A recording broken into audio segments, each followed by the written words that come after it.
આ છે પ્રેમ મંદિર, વૃંદાવન, ઉત્તર પ્રદેશમાં આવેલું છે. તો ચાલો તમને અંદરના દર્શન કરાવીએ.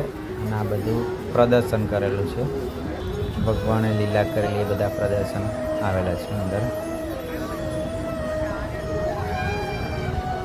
આ કાળિયા નાગવાળું પ્રદર્શન છે.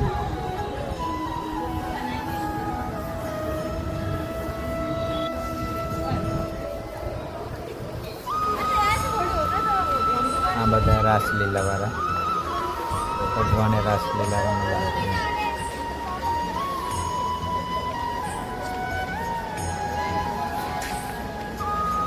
આ છે ગોવર્ધન પર્વત.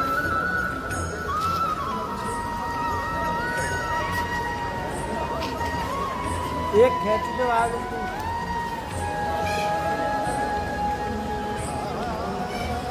एक खेच पे फोटो वोटो सिस्टम मत करो देखो. ચાલો અંદર જઈ દર્શન કરીએ.